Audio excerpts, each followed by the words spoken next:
नमस्कार। जवान जल जाती है साहब, भारत माता की जय बोल लेना, लेकिन जय फिलिस्तीन जवान पर फौरन आ गया। असदुद्दीन ओवैसी ने लोकसभा के अंदर जय फिलिस्तीन का नारा लगाया, जिसका असर दुनिया में देखने को मिल रहा है। पहले एक बार फिर से सुन लीजिए कि भारत माता की जय पर असदुद्दीन ओवैसी ने क्या कहा था। सुनिए, फिर आगे बढ़ते हैं। लगातार नारा क्या कर दिया। मेरे गले में छुरी भी रख देंगे तो नहीं बोलूंगा मैं, क्योंकि हिंदुस्तान के कॉन्स्टिट्यूशन में कहीं पर भी लिखा हुआ नहीं है भारत माता की जय बोलना। हिंदुस्तान के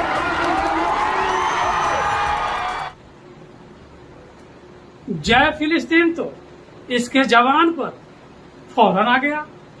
अब इसको लेकर विवाद भी जमकर हो रहा है और उनके खिलाफ शिकायत भी दर्ज कर दी गई है।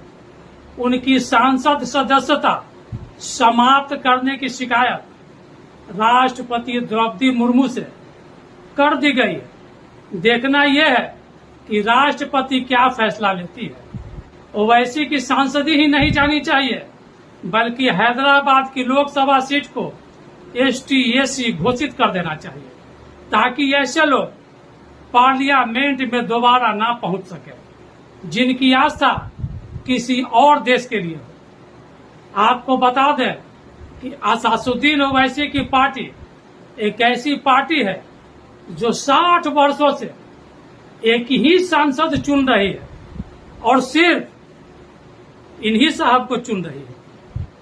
पर दावा इनका पूरे हिंदुस्तान में राजनीति करने का है।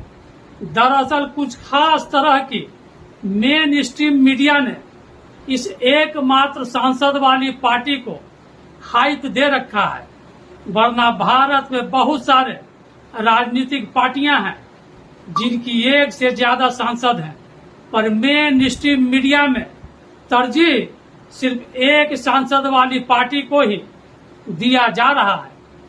आप शाम को टीवी ऑन करो, हर न्यूज चैनल पर ओवैसी की पार्टी का 1-2 प्रवक्ता बैठा हुआ और जहर उगलता हुआ मिलेगा।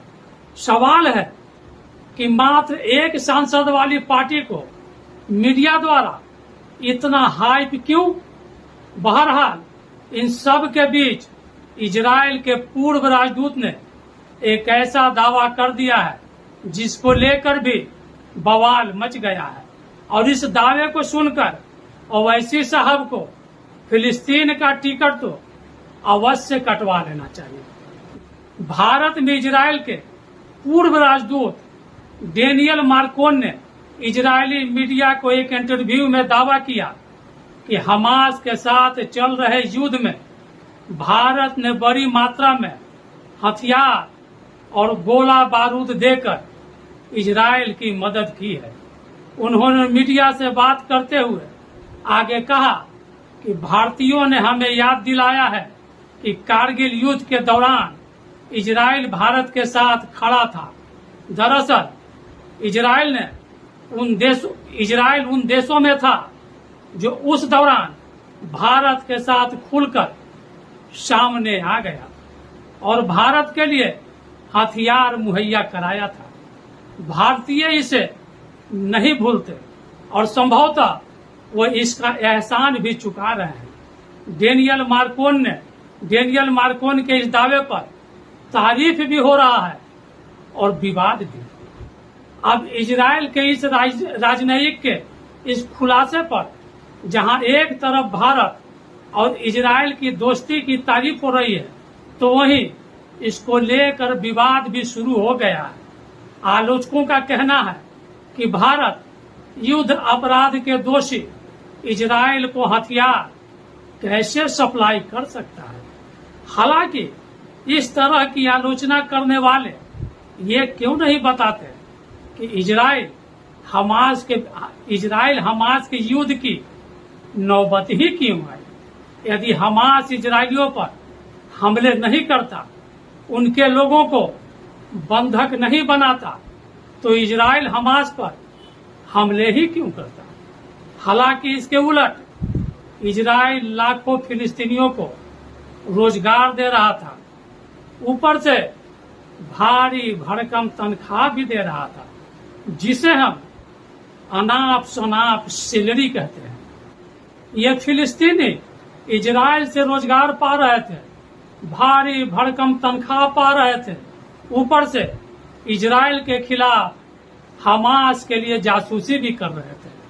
ये लोग रोजगार के लिए इजराइल में घुसते थे और वहां की जानकारियां हमास को शेयर करते थे। जानकार तो यहां तक भी बताते हैं कि इजराइल की चोरी की गई सरिया और स्टील से ही हमास ने फिलिस्तीन में सुरंगों का जाल बिछाया और अपने लिए सेफ जोन बनाया। हालांकि यह पहला मौका नहीं है जब इजराइल हमास के युद्ध के बीच भारत की मदद की चर्चा की जा रही है। इससे पहले स्पेन के विदेश मंत्री ने भी कुछ इसी तरह के दावा किया था। उन्होंने कहा था कि चेन्नई से 27 टन विस्फोट से भरा एक जहाज इजराइल की ओर जा रहा था। इस जहाज को स्पेन ने अपने बंदरगाह पर रुकने की इजाजत नहीं दी थी। उन्होंने कहा था कि मिडिल ईस्ट को शांति की जरूरत है, न कि हथियार की। दावा किया गया कि भारत ने यह जहाज उस वक्त भेजा जब इजराइल की हमास के साथ जोरदार लड़ाई चल रही थी। सोशल मीडिया में कई लोग बोल रहे हैं कि ओवैसी साहब को फिलिस्तीन से इतनी मोहब्बत है तो वहां जाकर फिलिस्तीनियों को मदद क्यों नहीं करते? सिर्फ यहां रहकर इस तरह के बकवास करने का क्या फायदा?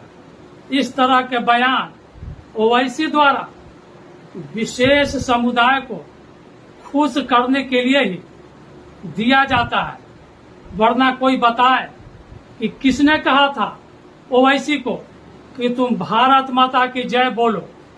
ओवैसी द्वारा ये स्टेटमेंट केवल सनसनी फैलाने के लिए दिया गया था।